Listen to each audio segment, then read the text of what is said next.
Hello everyone, welcome to ज्ञान अध्ययन channel. My dear student, आज हम करने वाले हैं स्टैंडर्ड 8 का हिंदी सब्जेक्ट और उसकी पहली इकाई का पहला लेसन। हे मातृभूमि कविता है। इसे लिखा है राम प्रसाद बिस्मल जी ने। इस पूरी कविता का मैं विस्तार से इन डिटेल्स एक्सप्लेन करूँगी लाइन बाय लाइन। अब आगे बढ़ने से पहले आप सबसे रिक्वेस्ट है कि अगर आप हमारे चैनल में नए हैं तो प्लीज़ हमारे चैनल को सब्सक्राइब करें एवं लाइक करें।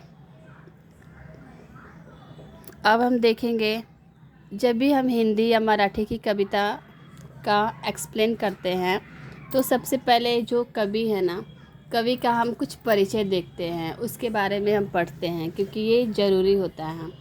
तो ये जो कविता है मातृभूमि है, उसके लेखक है राम प्रसाद बिस्मल जी लिखे हैं और उनका परिचय दिया गया है कि उनका जन्म 1897 में शाहजहाँपुर उत्तर प्रदेश में हुआ। उनकी मृत्यु 1927 गोरखपुर उत्तर प्रदेश में हुआ।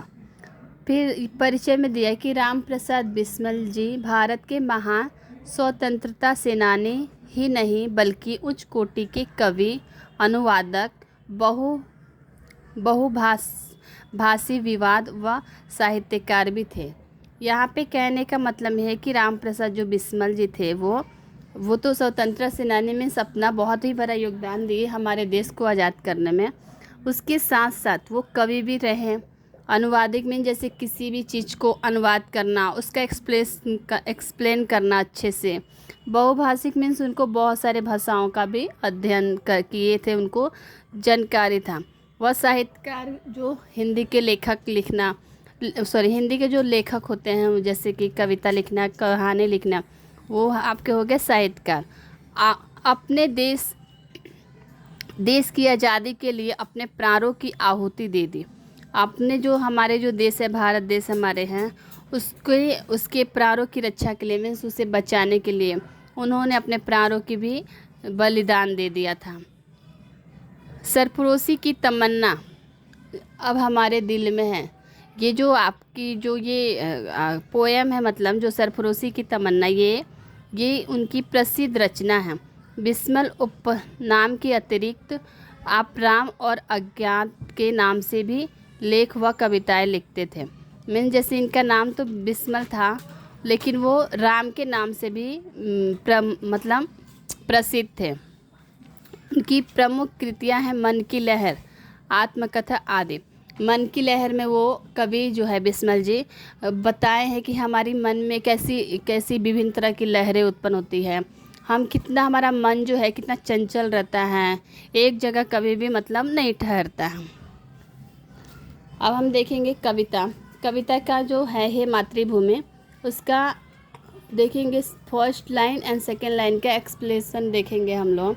लिखा है कि हे मातृभूमि तेरे चरणों में शीश नवाऊं, मैं भक्ति भेंट अपनी तेरी शरण में लाऊं। यहाँ पे कवि बोल रहे हैं कि मतलब भक्ति भेंट अपनी तेरी शरण में लाऊं। शरण मीन्स आपके, यहाँ पे हे मातृभूमि, यहाँ पे कवि बोल रहे हैं कि हे मातृभूमि, हे माता तेरे चरणों में शीश नवाऊं। मीन्स मैं आपके चरण में अपना शीश मतलब सिर होता है, सर को नवाऊं। मैं भक्ति भेंट अपनी तेरी शरण में लाऊं, और मेरी जो भक्ति है मैं आपके शरण में लाऊं। मीन्स आपके पास लाऊं, और मैं अपनी जो भक्ति है मैं आपको भेंट में दूं मतलब कि मैं आपको दूं। जैसे गिफ्ट देना किसी को होता है, वो होता है कि भेंट देना। माथे पे तू हो चंदन, छाती पे तू हो माला, जिह्वा पे गीत तू हो मेरा, तेरा ही नाम गाऊं। यहाँ पे कवि बोल रहे हैं, यहाँ पे राम प्रसाद बिस्मल जी बोल रहे हैं कि आप मेरी माथे पे चंदन के समान हो, छाती पे माला के समान हो, जिह्वा पे आप गीत हो, और मैं आप ही का गुण गाऊं। हे मातृभूमि आप मेरे लिए चंदन की तरह हो, माला की तरह हो, और हमारे जिह्वा पे हमेशा आपका ही नाम हो, आपका ही गुणगान हो। वो हमारी भारत भूमि को, हमारी भारत माता को वो ऐसे बोल रहे हैं, जिससे सपूत उपजे श्री राम कृष्ण जैसे, उस धूल को मैं तेरी निज शीश पे चढ़ाऊँ। यहाँ पे कवि क्या बोल रहे हैं कि जो हमारे भारत भूमि है, यहाँ पे बहुत सारे वीर वीर जन्म लिए, है ना। तो इसी ज़मीन पे, इसी भूमि पे, इसी भारत भूमि पे श्री राम और श्री कृष्ण भी जन्म लिए। वो दोनों महापुरुष भी इसी भूमि पे जन्म लिए, और उस धूल को तेरी निज शीश पे चढ़ाऊँ। मीन्स ये जो हमारी मिट्टी है, जो हमारी भारत की धूल मिट्टी है, उसको मैं आपके चरणों में चढ़ाऊँ और अपने शीश पे क्या करूँ, लगाऊँ। माई समुद्र जिसकी पदरज को नित्य धोकर, करता प्रणाम तुझको मैं वे चरण दबाऊं। यहाँ पे कवि बोल रहे हैं कि माई समुद्र में जो समुद्र है, जो उसकी लहरें आके आपके पैर को धोती है, मैं उसको प्रणाम करता हूँ और मैं आपके क्या है, चरण दबाता हूँ।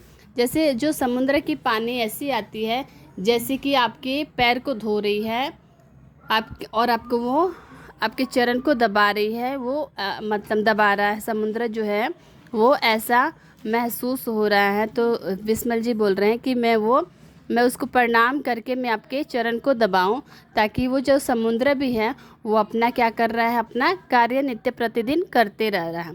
सेवा में तेरी माता मैं भक्ति भेद तजकर, वह पुण्य नाम तेरा प्रतिदिन सुनूं सुनाऊं। यहाँ पे कई बोल रहे हैं कि सेवा में तेरी माता, हे माता मैं आपकी सेवा में 24 घंटे तत्पर रहूं, और मैं अपनी जो भक्ति भेद है मेरी, जो आपके प्रति मेरा स्नेह है, जो मेरा भक्ति है आपके प्रति, मैं उसको आपको मैं समर्पण करूं। मैं अपने आप को, अपने को, खुद को आपके हवाले समर्पण करूं, और आपका ये पुण्य नाम जो है मैं वो प्रतिदिन लोगों को सुनाऊं और खुद भी सुनूं। तेरे ही काम आऊँ, तेरा ही मंत्र गाऊँ, मन और देह तुम पर बलिदान मैं जाऊँ। यहाँ पे कहीं बोल रहे कि मैं तेरे ही काम आऊँ, तेरा ही मंत्र गाऊँ। हे मातृभूमि, ये जो हमें शरीर मिला है, हमारे जो 5 तत्वों से बना हुआ शरीर मिला है, वो आपके ही काम आए, और आप ही का ही मैं मंत्र गाऊँ, और मैं आपके लिए मैं अपनी बलिदान चढ़ाऊँ। जैसे हमारे भारत भूमि को आज़ाद करने के लिए कितने शहीद हुए, कितने महापुरुष हमारे जो थे वो क्या हो गए, शहीद हुए। तो इसकी वजह से वो यहाँ पे कवि बोल रहे हैं कि हे मातृभूमि, मैं आपके लिए अपना प्राण तक भी बलिदान कर सकता हूँ। अब देखेंगे आप लोग का ये आपकी जो कविता थी वो कंप्लीट हुई। और अगर हमारा पढ़ाई आपको अच्छा लगा तो प्लीज़ हमें सपोर्ट करें और हमारे चैनल को सब्सक्राइब करें एंड शेयर करें। Thank you all of you.